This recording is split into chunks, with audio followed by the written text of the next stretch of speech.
Kaya mo yan. Just believe in yourself and take one step at a time.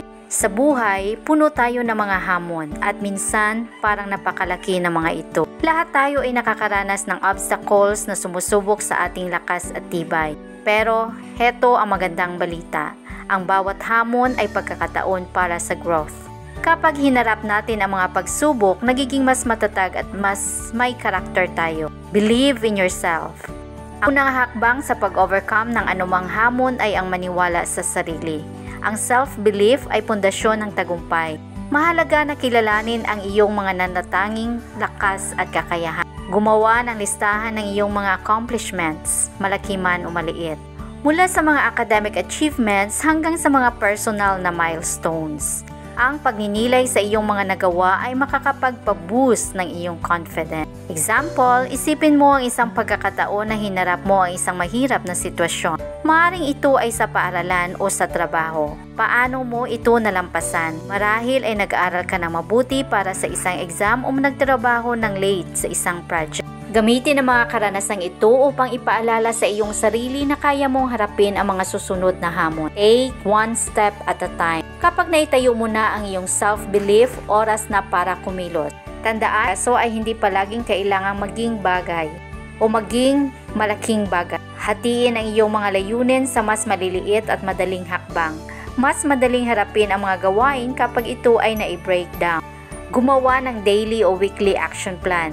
Isulat kung ano ang nais mong makamit at ang mga hakbang upang makuha ito. Halimbawa, kung nais mong magsimula ng bagong fitness routine, mag-set ng goal na mag-ehersisyo ng 10 minuto araw-araw at unti-unting dagdagyan ang oras habang nagiging komportable ka.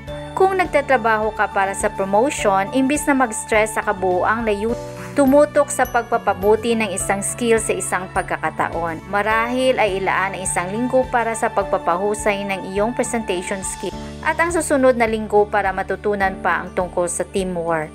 Surround yourself with positivity. Ang mga tao sa paligid mo ay may malaking impluwensya sa iyong mindset. Huwag maging sobrang nakatuon sa kung ano ang sinasabi ng iba sa social. Never feel the need to belong to what others post. Instead, hanapin ang mga positibong impluwensya, mga kaibigan, pamilya o mentors na nag-a-uplift at nag-inspire sa iyo. Makipag-ugnayan sa mga komunidad na may parehong aspirasyon sa iyo.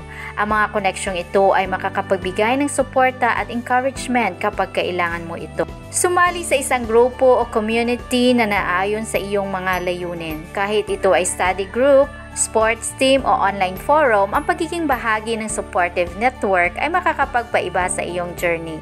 Kung ikaw ay naglalayon sa isang creative endeavor, makipag-ugnayan sa mga kapwa artist o manunulat. Ang pagbabahagi ng iyong mga pagsubok at tagumpay sa mga katulad ng individual ay makakapagbigay ng mahalagang insights at inspiration. Embrace failure as a learning opportunity.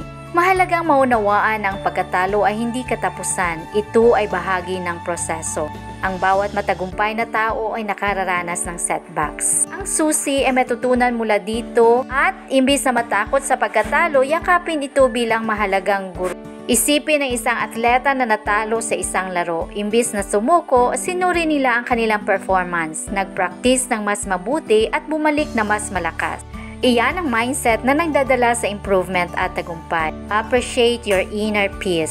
Higit sa lahat, alagaan ang iyong inner peace. Sa mundong puno ng distractions, mahalaga na magkaroon tayo ng oras para sa sarili. Huwag matakot na lumayo sa mga bagay na nakaka-stress sa iyo, lalo na sa social media.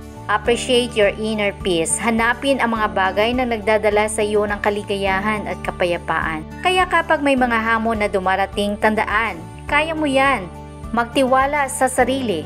Kunin ito bilang pagkakataon upang mapabilis ang iyong positibong pananaw sa bawat aspeto ng iyong buhay.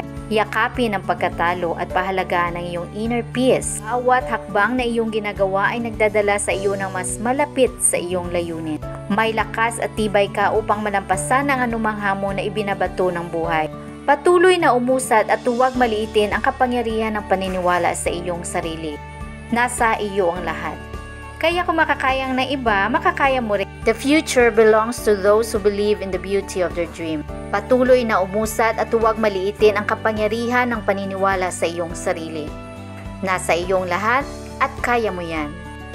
Kaya magpatuloy lang at huwag mawala ng pag-asa.